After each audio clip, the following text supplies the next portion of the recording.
Dios les bendiga a todos. Muchas gracias por acompañarnos. Seguimos con nuestro cuarto y último trimestre de este año 2024 y nos toca ahora la lección número 18.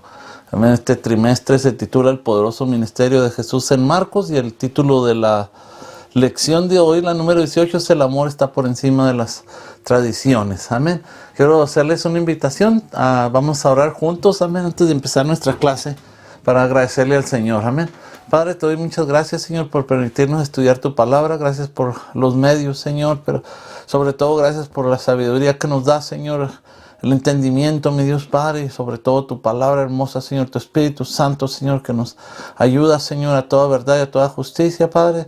Pedimos que seas tú, Señor, ayudándonos en nuestro entendimiento, Señor, a poder atesorar, Señor, a descubrir, mi Dios Padre, todo lo que tienes para nosotros a través de este estudio. Muchas gracias te doy por cada uno de mis hermanos y hermanas, Señor, que se toman el tiempo también de disfrutar, Señor, y participar, mi Dios Padre, en esta clase, Señor. Gracias te damos. En el nombre precioso de Jesús. Amén.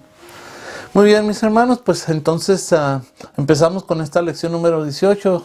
Y el pensamiento central es el cumplimiento de la ley, incluyendo la observancia del sábado. Es parte del plan de Dios para el pueblo de Israel, pero no forma parte del Evangelio de Jesucristo para la salvación por la fe. Y luego tenemos el texto que sobresale, el texto brillante, como le digo yo, y en el expositor dice texto áureo. Es en Gálatas 4, 10, 11. Guardáis los días, los meses, los tiempos y los años. Me temo de vosotros que haya trabajado en vano con vosotros. Amén. Luego tenemos, como siempre, pues tenemos tres objetivos que queremos lograr, amén, en esta clase. El primero es reconocer que al Señor le interesa más ayudar a los que sufren necesidades que entretenerse en detalles religiosos. Eso vamos a reconocerlo y vamos a entender en el número 2 que la ley fue dada a los judíos, pero no les sirvió de nada hasta que vino Jesús para traer el evangelio de salvación. Y en el tercero es aprender a tratar con los grupos que enseñan doctrinas distintas a las que vienen de la Biblia, a fin de ganarlos para el Señor. Amén. Y los que no tengan expositor, la base bíblica se encuentra en el Evangelio de Marcos, capítulo 2, 23 al 28, y luego ahí mismo en el capítulo 3, versículos 1 al 6. Amén. Los voy a leer en el nombre poderoso de Jesús. Aconteció que al pasar él por los sembrados un día de reposo, sus discípulos andando comenzaron a arrancar espigas. El versículo 24, entonces los fariseos le dijeron, mira, ¿por qué hacen en el día de reposo lo que no es lícito? Pero él les dijo, ¿nunca leísteis lo que hizo David cuando tuvo necesidad y sintió hambre? Él y los que con él estaban, cómo entró en la casa de Dios siendo Abiatar sumo sacerdote y comió los panes de la proposición, de los cuales no es lícito comer sino a los sacerdotes. Y aún dio a los que con él estaban. También les dijo, el día de reposo fue hecho por causa del hombre y no el hombre por causa del día de reposo. Versículo 28, por tanto, el Hijo del Hombre es Señor aún del día de reposo. Ahora vamos al capítulo 3, ahí mismo en Marcos, versículos 1 al 6. Otra vez entró Jesús en la sinagoga y había un hombre que tenía seca una mano y le acechaban para ver si en el día de reposo le sanaría, a fin de poder acusarle. Entonces dijo al hombre que tenía la mano seca, levántate y ponte en medio. Y les dijo, ¿es lícito en los días de reposo hacer bien o hacer mal, salvar la vida o quitarla? Pero ellos callaban. Entonces mirándolos alrededor con enojo, entristecido por la dureza de sus corazones, dijo al hombre, extiende tu mano. Y él la extendió y la mano le fue restaurada sana. Y salidos los fariseos tomaron consejo con los herodianos contra él para destruirle. Muy bien. Vamos a ver el primer punto, amén, que es el evangelio superior a la ley, el sabatismo. Tenemos 3 incisos en cada punto. Vamos a desarrollar que está por encima de las prohibiciones legalistas. Vamos a ver los versículos 23 y 24 una vez más. Se aconteció que al pasar él por los sembrados, un día de reposo, sus discípulos andando comenzaron a arrancar espigas. Entonces los fariseos le dijeron, mira, porque hacen en el día de reposo lo que no es lícito. Entonces, en esta ocasión vemos que Jesús andaba con sus discípulos por la región agrícola de Galilea, llevando las buenas nuevas de salvación, amén, la vida eterna a todos los necesitados. Y durante el viaje, pues los discípulos sintieron hambre, amén, y se ampararon a la provisión de Deuteronomio 23-25, que autorizaba a los caminantes a tomar frutos de los sembrados para saciarse. Entonces Jesús no vio en esto ninguna violación de la ley, por lo tanto pues no lo prohibió. Pero los fariseos iban siempre buscando alguna razón para criticar y atacar al Señor, amén, y a sus seguidores, y pues aparecen aquí como una especie de policía religiosa, dijéramos, que estudiaban cada paso que daba Jesús y sus discípulos. Ahora bien, todo lo que pudieron encontrar contra ellos es que pues arrancaban espigas de los sembrados en un día de reposo. Eso fue todo lo que pudieran encontrar. Así hay muchos hoy que no están interesados en el sentido profundo y genuino de las enseñanzas bíblicas, sino solo se fijan en puntos de contienda o puntos de controversia. ¿Ven? Generalmente una interpretación pobre de la Biblia lleva a extremos equivocados. Amén. Entonces, tal vez los cristianos de nuestros días se han ido en un movimiento pendular, o sea, fluctuante, al extremo opuesto al de los fariseos, no prestando mucho interés al día de reposo y tratando casi como cualquier otro día de la semana. Entonces esto también es bien peligroso, pero como siempre ante la diversidad de opiniones, lo que nos debe interesar es lo que la palabra de Dios dice, amén. Lo que la palabra de Dios nos dice sobre el día de reposo, amén. La iglesia del Señor debe tener cuidado de no irse a los extremos. No debe haber un permisivo libertinaje ni ninguna esclavitud basada en mandamientos ajenos al Evangelio de nuestro Señor Jesucristo. Entonces aquí el propósito de este mandamiento era doble. Por un lado servía para satisfacer la necesidad de descanso del hombre, ¿verdad? Pero por otro lado el pueblo dejaba a un lado sus actividades regulares para honrar la santidad de Jehová. Amén. Entonces recordemos las palabras de la ley. Dice, acuérdate del día de reposo para santificarlo. Amén. Es reposo para Jehová tu Dios. Amén. Entonces, por lo tanto, no debía ser un día dedicado a la pasividad más absoluta, sino que debería servir para nutrir la vida espiritual. Amén. Y sobre todo para adorar a Dios, como lo explicó el profeta Isaías. El día de reposo debía servir para que el creyente se deleite en Dios. Amén. Isaías 58, 13 al 14 dice, si retrajeres del día de reposo tu pie, de hacer tu voluntad en mi día santo, y lo llamares delicia, santo, glorioso de Jehová, y lo venerares, no andando en tus propios caminos, ni buscando tu voluntad, ni hablando tus propias palabras, entonces te deleitarás en Jehová. Amén.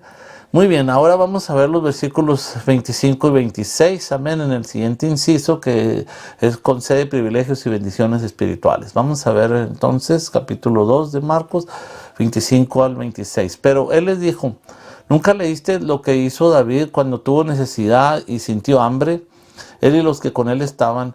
¿Cómo entró en la casa de Dios siendo Abiatar sumo sacerdote y comió los panes de la proposición, de los cuales no es lícito comer sino a los sacerdotes, y aún dio a los que con él estaban? Amén. Como era de esperar, el Señor vemos que salió en defensa de sus discípulos. Amén, puesto que la acusación pues era injusta.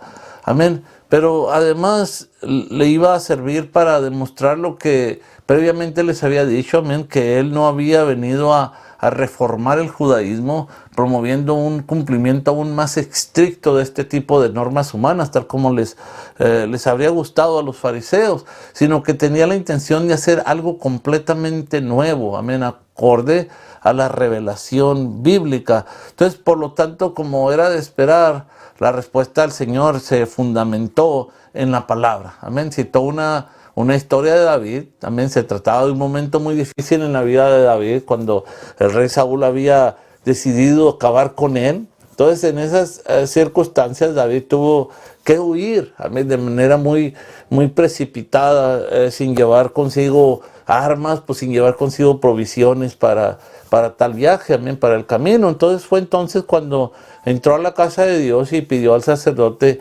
algo de comida. Pero lo único que había allí y que le pudo dar, pues eran los panes de la proposición. Entonces, ahora bien, esos panes eran una porción muy santa de las ofrendas de Dios, que pues solo podían comer los sacerdotes, amén, en un lugar santo. Sin embargo, el sacerdote se los dio y la Escritura no condena en ningún momento tal acción, amén. Y ahora el Señor usa esa historia con el fin de establecer cierto paralelismo, amén, entre lo que ocurrió con David y sus hombres y lo que en ese mismo momento pues le estaba pasando a él mismo y a sus discípulos. Entonces, era verdad que David había quebrantado la ley al comer de los panes de la proposición, pero había pues ciertas circunstancias que le legitimaban a hacerlo, amén. Debemos recordar que los panes de la proposición estaban reservados para aquellos que Dios había elegido para servirle en el ministerio, ¿verdad? Especial lo que viene a ser el sacerdocio. Y aunque David no era un sacerdote, tampoco era un ciudadano normal. David era el ungido, amén, del Señor. Entonces, por lo tanto, el sumo sacerdote consideró que tanto David como también sus hombres tenían derecho a comer de aquellos panes. Amén. Ahora, el Señor establece una analogía entre lo que David y sus hombres hicieron y lo que él mismo y sus discípulos estaban haciendo. Amén. Entonces, si esta estricta reclamación sobre el uso de los panes de la proposición admitió una excepción en el caso de David, también con Jesús se podía hacer lo mismo en el caso del día de reposo. Amén. Entonces, aquí el planteamiento era sencillo y sin duda los fariseos lo entendieron perfectamente, pero podemos imaginarnos la pregunta que inmediatamente comenzó a cobrar fuerzas en sus mentes.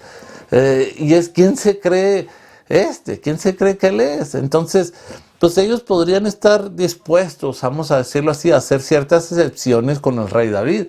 Pero, ¿quién pretendía ser Jesús para que esperase ser tratado de la misma manera?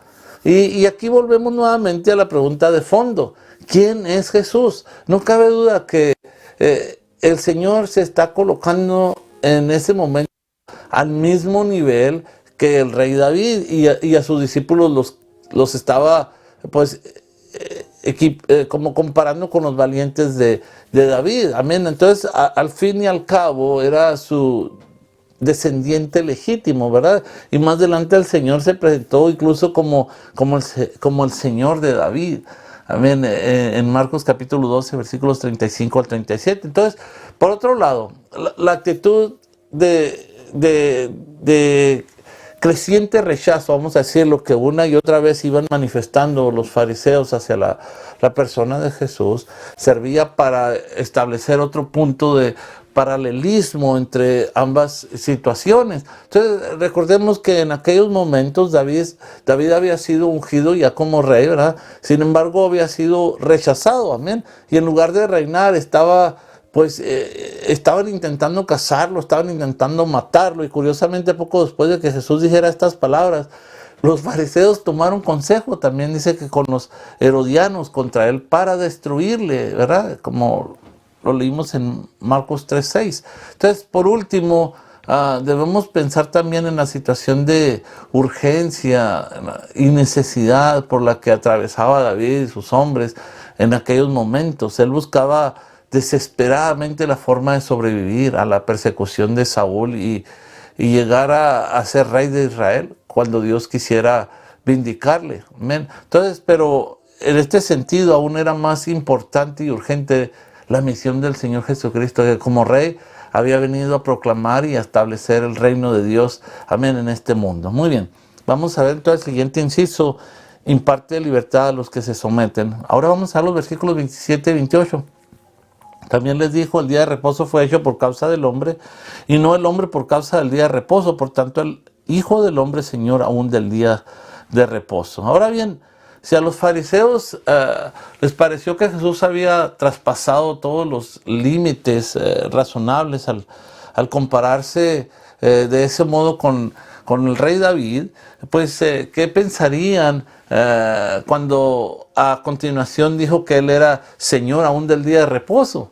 Una vez más vemos que el Señor se atribuye aquí privilegios divinos. Amén. No había lugar a dudas sobre lo que estaba diciendo. La ley decía que el séptimo día es reposo para Jehová tu Dios. ¿Saben? Éxodo 20:10. Y ahora Jesús dice que Él es el Señor del día de reposo, ocupando claramente la posición que solo Él le puede corresponder a Dios. Entonces, aunque en realidad, si observamos las palabras exactas de Jesús, vemos que fue más lejos todavía. Él no dijo que era Señor del día de reposo. Lo que realmente dijo es que era Señor aún del día de reposo. Amén. Este matiz es muy importante porque lo que está reclamando es que el ser humano no debe servirle un solo día a la semana, sino la semana entera. Amén. Entonces, habiendo llegado a este punto, podemos decir que Jesús como Señor del día de reposo tenía autoridad suficiente para determinar lo que sus discípulos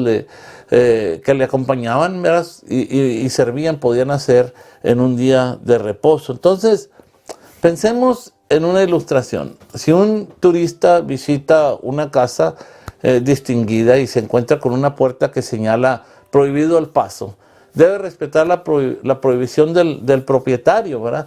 Pero si sale el hijo del propietario, ¿verdad?, y le invita a cenar, entonces el turista no incumple la prohibición del propietario al seguir al mismo por la puerta señalada con el cartel de prohibido el paso, ¿verdad? Entonces, mediante esta declaración, Jesús afirma que como Señor del día de reposo, el Hijo del Hombre es quien determina lo que es o no lícito o permisible, amén, y con ello pues cualquier costumbre prescrita por los fariseos o sus tradiciones quedaba sin efecto, amén, y esto era totalmente necesario porque con sus normas y reglamentaciones, sutilezas y demostraciones los fariseos estaban tergiversando la voluntad de Dios, amén. Entonces, al llegar a este punto podemos decir que ningún otro maestro profeta de la antigüedad había hecho declaraciones tan sorprendentes como las que Jesús hacía.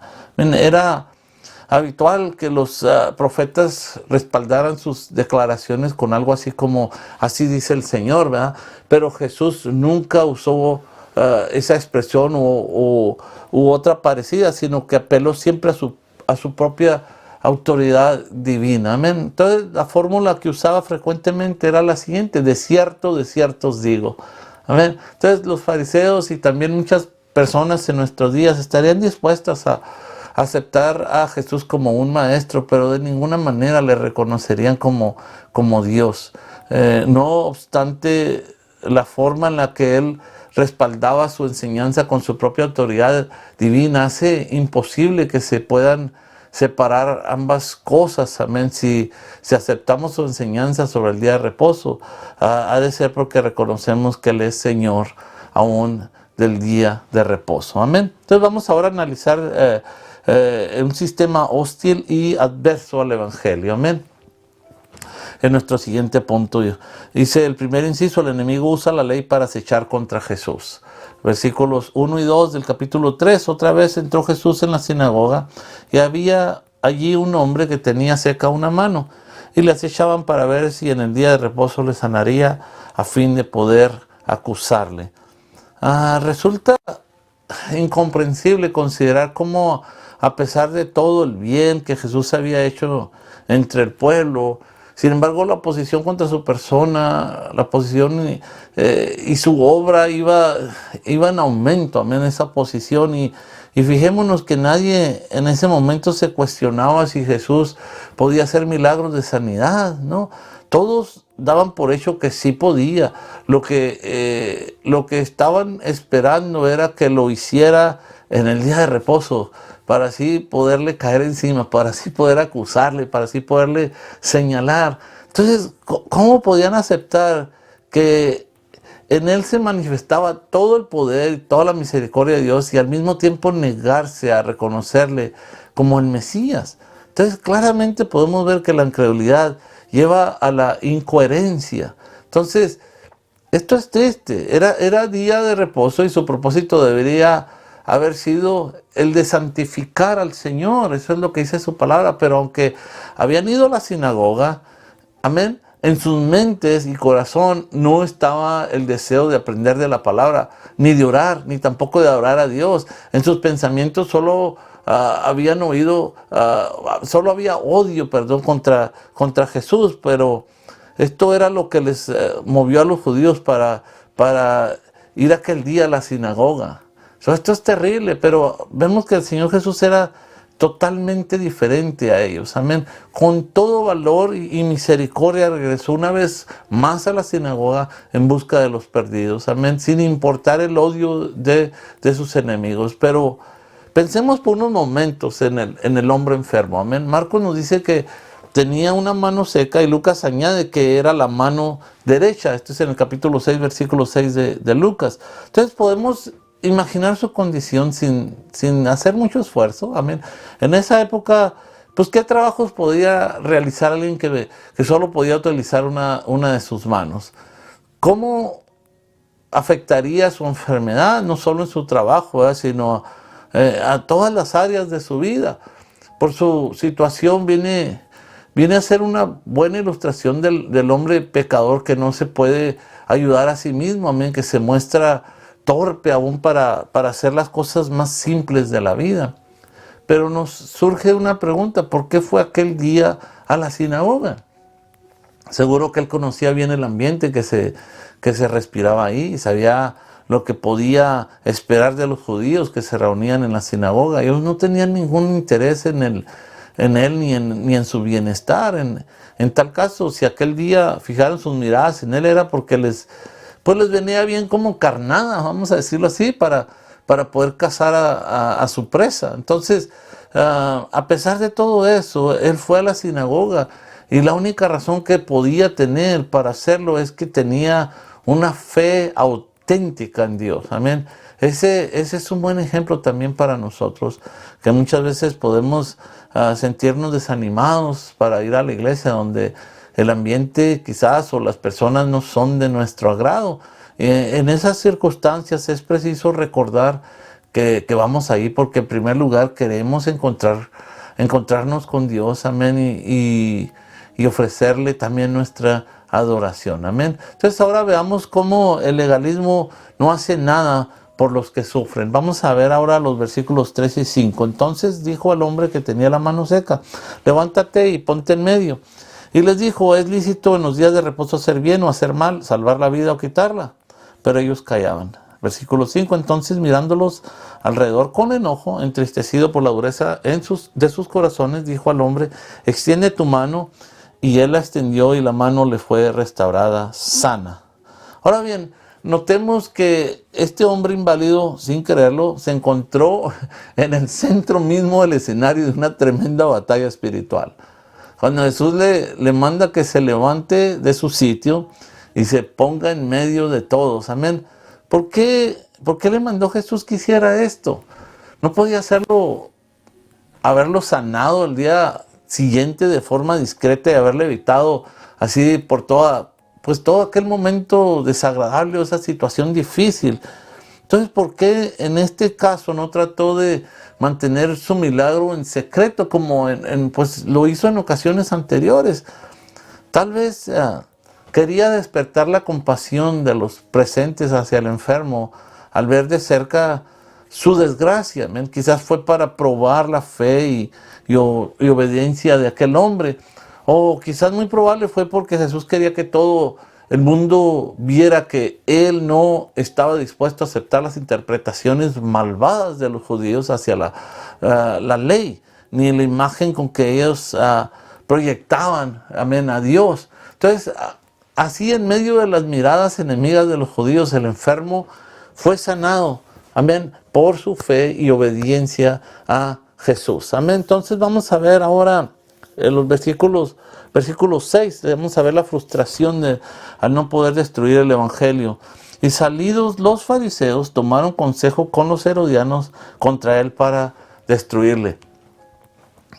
Jesús sabía que sanar a este hombre le traería muchos problemas, pero aún así lo llamó para sanarle, amén. Y la reacción de los judíos no se hizo esperar. Fariseos y herodianos se unieron con el fin de destruir a Jesús, amén. Pareciera que como la luz crea sombras, la presencia de Jesús servía para manifestar muchas veces lo peor de las personas, amén.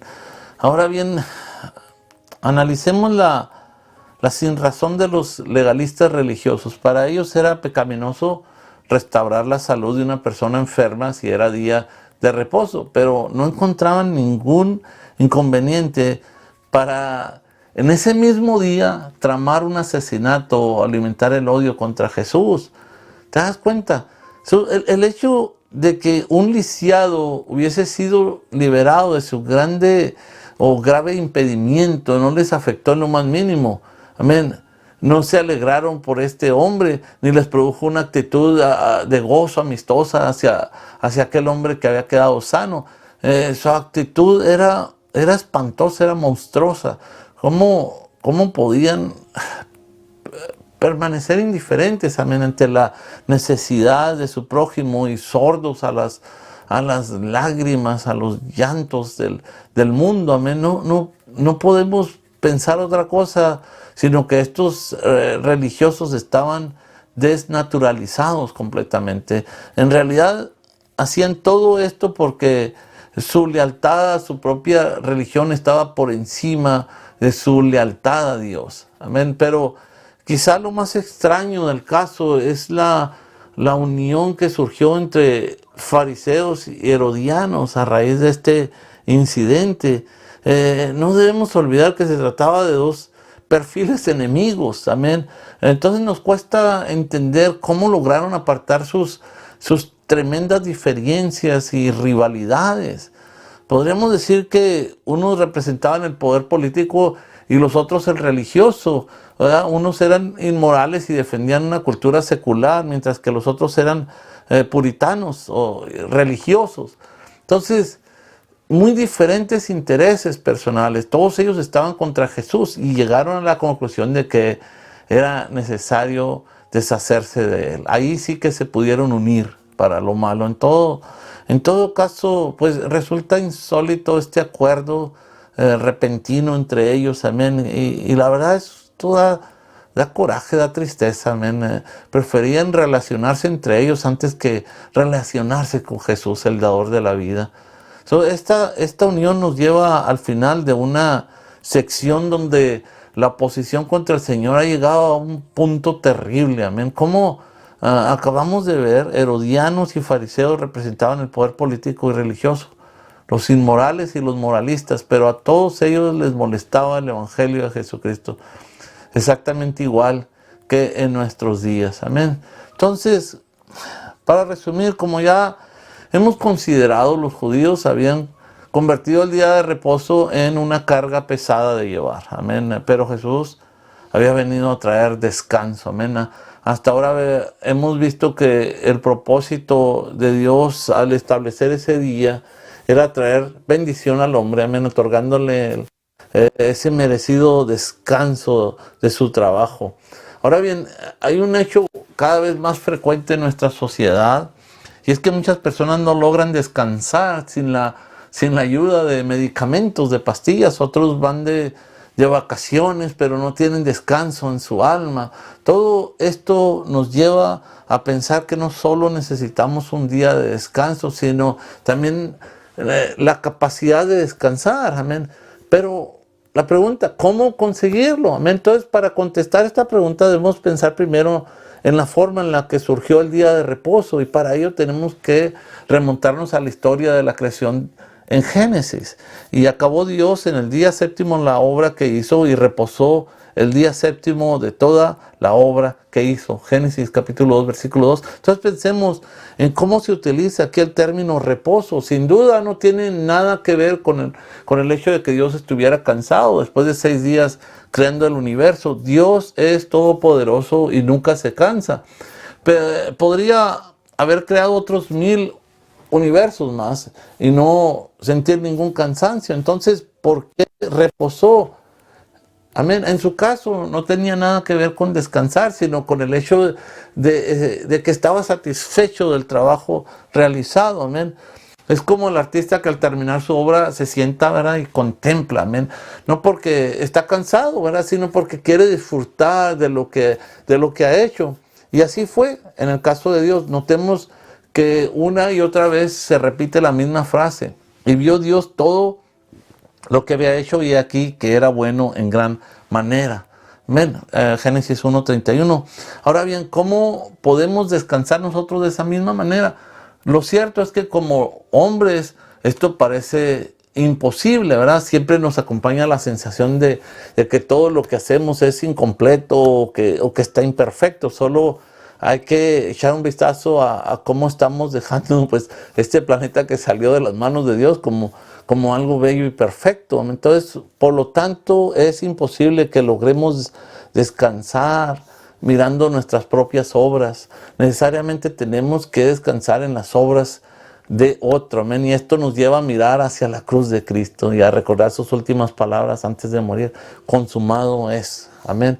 Juan 19:30. Él sufrió por nuestros pecados para darnos perdón y paz. Amén. Él llevó sobre sí nuestros pecados y fracasos. Todas aquellas cosas que habíamos hecho mal o habíamos dejado incompletas. Entonces, lo que nosotros no conseguimos, lo consiguió Él por nosotros. De tal manera que quienes confían en Él pueden llegar a disfrutar del verdadero reposo de Dios. Ahora, como debemos usar el día de reposo, pues debemos guardar el día de reposo, pero no como una carga, sino como una posibilidad gozosa de disfrutar de la comunión con Dios. Amén. Por un lado, debe ser un día de descanso físico, de descanso mental, amén, lo que implica dejar de hacer nuestro trabajo cotidiano, pero por otra parte no debemos olvidar que debe tener un énfasis espiritual, amén. Entonces debemos dar tiempo para adorar a Dios, amén, tiempo para escuchar su palabra y servirle en tranquilidad, amén, en su casa. Muy bien, entonces en la siguiente clase trataremos el tema, el Señor siempre está cerca de los suyos. Amén. Les recomendamos leer las experiencias de los discípulos en medio de las tormentas en el mar de Galilea. Este está en el Evangelio de Marcos, capítulo 4, 35 al 41, y luego el capítulo 6, del 45 al 52. Amén. Les recomendamos que se dé su tiempo y los lea para que puedan tener mejor comprensión en la clase. Amén. Y también no se olviden de acompañarnos a escuchar las clases de nuestro hermano Dennis en inglés todos los miércoles desde las 12 de la madrugada, amén, y los estudios también entendiendo la vida cristiana con la pastora Marta todos los martes también desde las 12 de la madrugada. Bueno, me despido, muchas gracias por acompañarme a estudiar la palabra de Dios. Amén, Dios nos bendiga.